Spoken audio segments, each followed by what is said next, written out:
What is up, my guys? Welcome back to the channel known as Azure. As always, I'm your most endearing host, Daniel.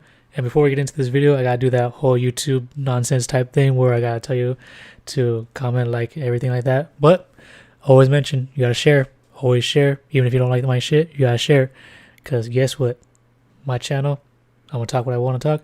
You guys have influence by commenting and all this type of stuff. But you do you, I do me. Let's get into this video. Dexter Season 3 and 4, Part 2, I believe, of a 4-part series I might do. I don't know, maybe I just cram the rest of the 4 seasons into one video. It's gonna be a long ass video if I could do that though. But anyways, get on to Season 2. No, 3, my bad. Season 3 kicks off, I want to say, a few months after Season 2. If you guys don't remember what Season 2, quick recap. Dexter goes into rehab because he fakes being a drug addict, meets a girl named Lila, falls kind of what he thinks of in love because, well, he can't feel. And Lila turns out to be a crazy bitch. Like, no lie. I don't call people bitches. I don't call women bitches, but when I see one, you know it's for damn good reason. She's a crazy bitch. She killed Dokes, one of my favorite characters. She tried to kill Rita's kids, which is a big no-no in Dexter's book because, well, it's kids. It's going to be a no-no in everybody's book. So, yeah. He killed her, so I'm happy. So, yeah. Season 3 kicks off with Dexter going back to his normal routine because now he can't because Dokes is dead. No one's on his tail. No one suspects him to be the Bay Harbor Butcher. And so yeah, he's scoping out this drug dealer's house. I think his name was Freebo. Yeah, Freddie Bowman. That's what his name was, Freebo. So he stalks him because even though he's a drug dealer, he fits the code because he did murder someone. Don't know who because I don't really care much about Season 3, but gotta talk about Season 3 because, well, gotta talk about Dexter.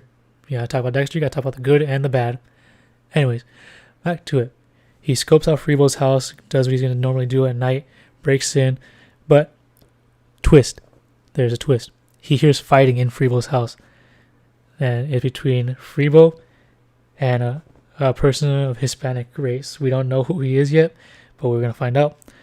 And essentially, this is a big old scuffle. Freebo goes free. Dexter ends up accidentally killing this guy, this innocent guy that he thinks is innocent because we don't know if he's innocent or not. So Dexter doesn't know if he's innocent or not. And he ends up saying to Dexter, "Who the fuck are you?" as he's dying because that dude brought a knife to kill Freebo. Dexter ends up putting that knife into his chest and just taking the knife back because he doesn't want to leave any evidence and going away. We then, my bad, sorry for the long pause. We then cut to the next day where Dexter gets a call to the house for forensic stuff because if you guys forgot, he's a blood splatter analysis. Oh, hey, I finally said that right. God damn, you guys don't remember? I messed up completely saying blood splatter analysis like over and over again. There's probably like some archive footage I have of me just messing it up, like 5 minutes worth of that stuff. But yeah, he's there because he's the blood guy. And we see that the dude that Dexter killed on accident his name was Oscar Prado, brother to the ADA, Assistant District Attorney. If you guys don't know what ADA means, to Miguel Prado. Basically, his brother's a celebrity in a sense in the whole law community, and everyone in Miami knows him. And so yeah, Dexter basically killed the brother of a celebrity. Now his radar is up. Now he knows that he cannot leave anything behind, or leave anything to chance to give anyone any insight of who killed Oscar. Or Oscar, that's how they pronounce it in his name. I'm going to say Oscar because it's easier to say. And so, yeah. So, Dexter caught in another hot water. What will happen? Nothing much for this season. Honestly, the villain of the season turns out to be Dexter in and of himself. Like, there's a whole Skinner type situation because the Skinner's looking for Freebo. Well, FYI, Dexter kills Freebo the next episode because, well, he's Dexter and Dexter's got to do what Dexter's got to do. So, yeah. He kills Freebo. Miguel, the brother of Oscar, the ADA, finds Dexter in the aftermath of killing Freebo. And so they kind of like, the whole plot revolves around Dexter forming a friendship with Miguel. And I could applaud that because in Season 2, we found out he could form multiple relationships. And now they kind of backtracked into starting to form friendships. So yeah, he believes he could make a friend in Miguel, which I could see happening, like even psychopaths or sociopaths, whatever you want to call Dexter, because it's the TV show calls him a psychopath, but if you do research, then he's more of a sociopath, because sociopaths are more like grown from their environment, whereas psychopaths are born with psychopathy in a sense. Because, well, if you guys don't remember, Dexter was in a shipping container for 3 days, literally swimming in his own mother's blood. So that's a product of his environment, being a sociopath. So yeah, that happens. Miguel ends up being a bad guy because he takes the killing thing way too far, because Dexter invites him into his personal life, where he teaches him the code of Harry, in a sense. He teaches him how to stalk his victims. He teaches him how to get rid of his bodies, in a sense, because, well, to cover his tracks, Dexter said he dumped Freebo's body in an open grave, whereas opposed to actually dumping it in the ocean where he normally does. So Miguel takes this way off the board by just killing his competitor, Ellen Wolf, another lawyer, which he hates. But he gets reprimanded by Dexter because Ellen Wolf didn't fit the code of Harry, or the code of Dexter, as Miguel wants to say it, because, well, as far as he knows, Dexter made the code up. So yeah, Ellen Wolf was innocent, and Miguel killed him. So what does Dexter do? He kills Miguel. He kills his best friend, because he now knows that he cannot have best friends. Or actually, he can have friends, but he can't have any friends that know him to that extent that Miguel did, unless they go through what Miguel did. So yeah, there's a whole another subplot with a Skinner, in a sense, where he's kidnapping people who knew Freebo, because he lent Freebo money, and now he's trying to get that money back, or trying to get respect back, because he feels that since Freebo, quote unquote, left the country or the state, he feels like he disrespected the Skinner. Yeah, so yeah, the Skinner isn't really that well developed. I'm going to give you right off the bat, like, honestly, he kills a few people. He kills a kid, and then he goes out in the weakest way possible. Like, legit, there's no table, there's no plastic wrap, there's no blood slide. Legit, Dexter breaks his neck. That's it. Like, that's all we get, a broken neck. Really, really untasteful. Like, subpar. So yeah, that's what happens in season 4. Oh, my bad, I almost forgot. Dexter gets married in this season. Like, because he's about to have a kid with Rita. Like, he's about to have a kid. He's gonna have a kid, and he proposes to Rita. She says no at first because, well, she thinks that Dexter only wants to marry her because of the kid. And I'll give it that. Like, Dexter does admit that he does, although not to Rita's face, because he has the voice in his head saying, "Yep, that's true. I kind of want to do this because of the kid." But he ends up learning that no, he cares for Rita. He cares for her kids too, and he doesn't want to. He wants to raise this baby as a family, which I give props for. It's a bit of a sentimental thing that they're going for. A lot of sentiment in this season. Doesn't really do that much to the story, but A for effort, I guess. B for execution, A for effort. So yeah, Dexter gets married at the end of the season, and then that's about it. Season 3 was kind of a low point for me, like more so than season 2. Like, I want to say it's higher than season 2, but at the same time it's on the same level as season 2 in terms of entertainment. Like, it's interesting to see how Dexter could form a friendship with Miguel and teach him the ways of how he does what he does, but all in all, it's kind of just there. Like, they could have dropped the whole Skinner thing and just have Miguel be the main antagonist, and that would have been a whole lot better. But anyways, that's what happens. On to season 4. Season 4 is my favorite season of the series. Probably a lot of people's favorite season in this series. For me, it's because there's so much to this season. Like, there's so many subplots, but at the same time, it doesn't feel overcrowded. It doesn't feel overstuffed. Like, the pacing in this season is legit. Like, it has no compare to the rest of the seasons. Like, honestly, season 4 is the peak of Dexter, and after that is kind of a gradual downfall with some ups to it.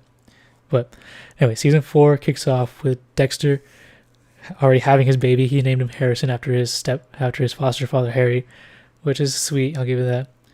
But while he's doing that, it makes it seem like he's on another kill hunt, because you see shots of Dexter in his van with his kill suit on, intercut with some footage of a woman that we think is going to be his next victim. But lo and behold, it's not his victim. It's another dude's victim. Like, this old 60s, I want to say, over 6 foot tall man. and that's his victim. And Dexter has no idea who this man is. We don't know who this man is, and so on and so forth. Like, legit, this dude, his entrance and everything is really, really done well. Like, you think it's Dexter that's gonna be in the house, but nope, it's literally just him. So the woman goes into her bathroom, starts a bath. No, not even that. She legit just goes into her bathroom. She notices her mirror is open. Mirror cabinet is open. She closes it, and lo and behold, there's that man, naked. He is naked in her bathtub, and she screams. He knocks her out, fills up her bathtub, undresses her, puts her in the bathtub. He lies with her, and we think some freaky shit's about to happen right here. I'm not gonna lie. The first time I saw this, I thought he was gonna rape her, but nope. He legit gets a straight razor. If you guys don't know what a straight razor is, it's the old school method of shaving a guy's beard and other hair, where it's literally just like one long blade attached to a handle that acts as also a cover for the blade. And he legit slices the femoral artery. If you guys don't know where the femoral artery is, it's inside, I believe, the right thigh. It might be the left. I'm not really I'm not 100% positive on my anatomy. But yeah, that's legit the opening scene, intercut with Dexter and his baby, who we think is gonna kill this woman, but no. This is honestly probably one of the best introductions to a villain, because we have no idea who this man is. We don't know his motivations.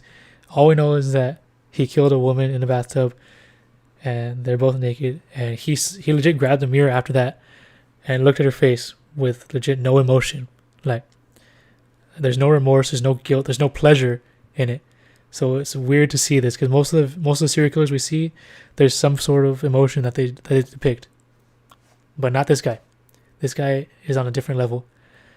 So yeah, that's legit just the opening scene. I've already talked about that for a good 5 minutes. That's how good this fucking season gets. Okay, I'm gonna get to it. I know I gotta do this. Yeah. So yeah, later on we find out that this dude's name is Arthur, like Arthur Mitchell. He turns out to be the Trinity killer. He kills in threes.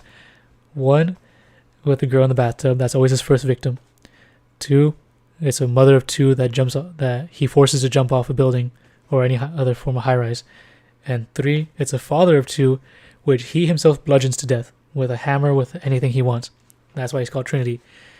And we learned that in the future episodes, while also going back to Dexter trying to be normal in a sense with his family, because even though he knows that he can be normal, he still knows deep down inside he's not going to be normal. So yeah, he tries to be normal. It shows all this intertwined with him joining the neighborhood watch, him having barbecues, him essentially like having his kids join after school programs like the Young Boaters Society, guitar lessons, ballet lessons, and other such like that. He's making an effort. The show goes to him trying to make an effort of actually just raising a family, in a sense. Like, there's a weird type of thing. It's a weird for him. Like, he doesn't know how to act, in a sense that he still treats his stepdaughter, as a little girl, even though she's a teenager now. He doesn't really know how to take care of Harry without Rita telling him what to do. And in a sense, like, it ends up leading to Rita and Dexter going to therapy, couple counseling, because Dexter kept the fact that he kept his apartment hidden, even though he bought a house with Rita. So yeah. Anyways, back to the season in a sense. We get the reappearance of Lundy, Frank Lundy. If you remember, he was probably the best part of season 2. He comes back because he's retired. He wants to join back with Deb because they had a relationship, and he also wants to catch Trinity because he told the FBI about Trinity, but to him it was more of a theory because he didn't really have that much concrete evidence. So the FBI just ruled it off as a theory. So he goes to Miami to do all those things. And honestly, it's great to see him back. Like, I really enjoyed what he did in season 2. So yeah, it's good to have him back.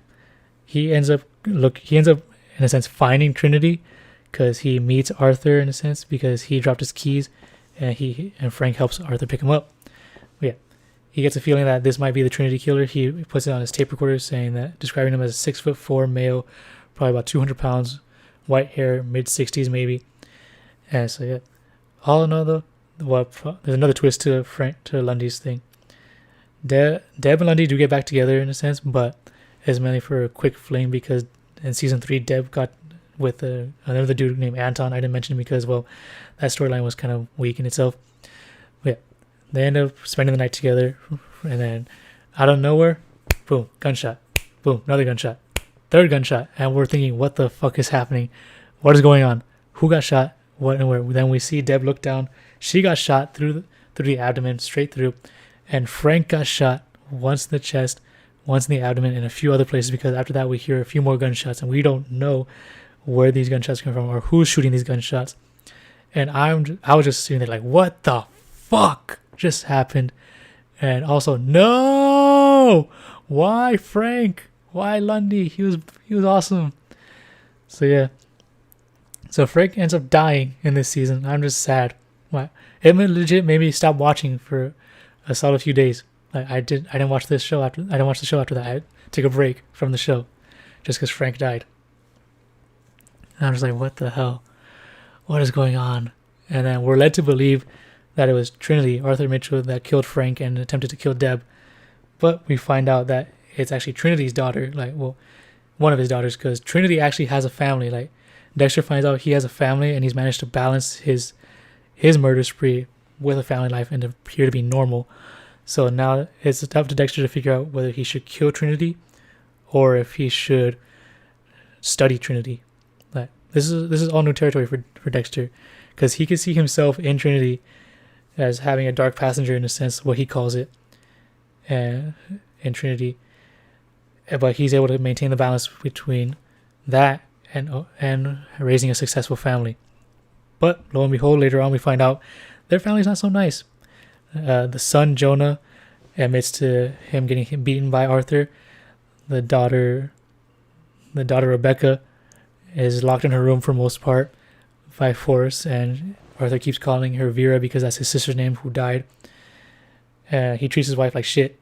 So yeah, it's all a ruse. We find out it's all a ruse, and lo and behold, Dexter figures it out, and Dexter admits that, yeah, no, he can't be like Trinity because he's better than Trinity, because unlike Trinity, he actually cares for his family.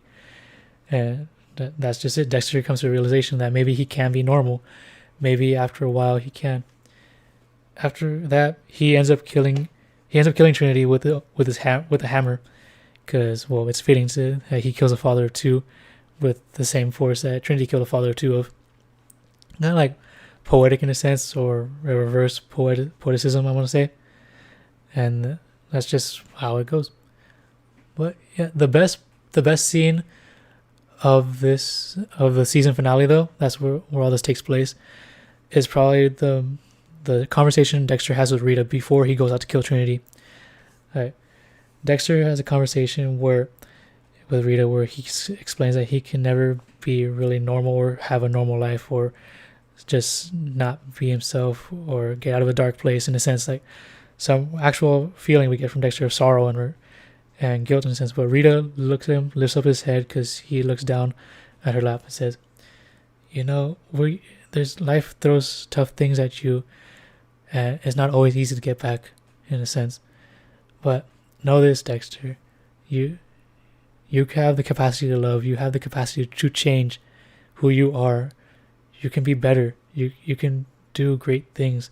I'm paraphrasing here because I'm not gonna say exactly which is, because otherwise I'm gonna get hit in the feels. But yeah, afterwards the thing that hits me the most in this is that throughout the series, Dexter's inner monologue acts as his actual truth, what he's saying. Like, it acts as his scapegoat into reality. It's what he actually feels. Like, what he says to people is somewhat what he feels, but what he says on the inside is that legit what he feels. Like, what he actually feels on the inside. Throughout the whole series, he's been saying he can't change, he can't be better, he's a monster. But there's a moment after what Rita says to him where it's just complete silence. There's no inner monologue. There's no doubt. There's no dark passenger saying, that's a lie, I can't change. Once a monster, always a monster. It's silent, meaning that Dexter truly believes in what Rita is saying. And honestly, that's a turning point. That got me in the feels, because here we have this sociopathic killer who is trained to do good, but knows deep down that he can never escape what he is, actually learning he can.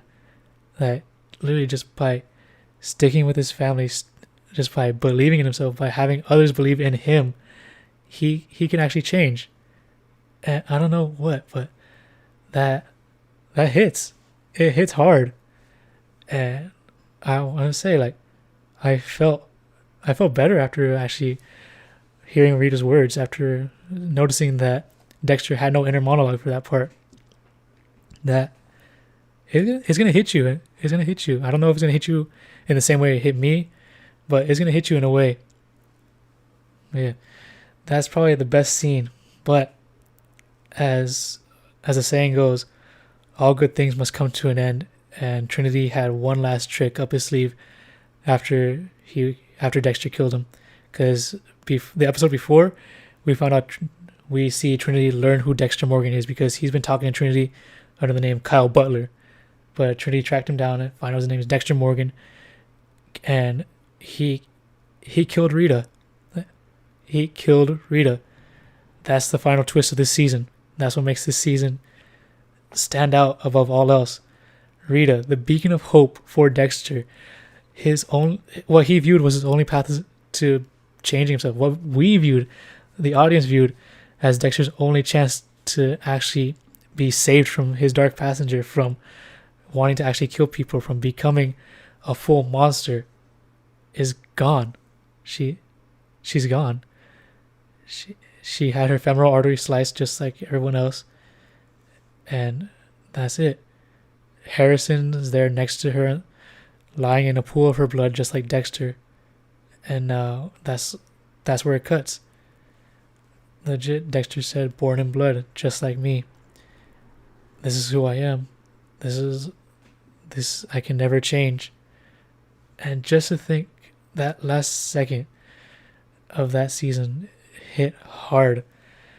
It raised up my hopes so high, only just to bring them down lower than what they were. It hurt. It really did hurt. I felt bad for Dexter. I felt bad for her kids, for Harrison. I felt bad after watching that. If Lundy's death made me stop watching for a few days. Rita's death made me think about not watching the rest of the series at all. That's how hard it hit. I legit felt sad. And I don't normally feel that way when I watch TV or any other form of media. I get attached to characters how I'm supposed to, but this just is just something else. But yeah, so that was season 4, the best season of Dexter in my opinion, and probably a lot of people's opinion. Again, like, this season was awesome. It was beautiful. I don't use that word often. It was beautiful. And so yeah, hopefully I don't get too sad and I can make part 3 and part 4 sometime soon. But yeah, that's gonna do it for this one. I'm just leaving it at that. I'll see you guys in the next video.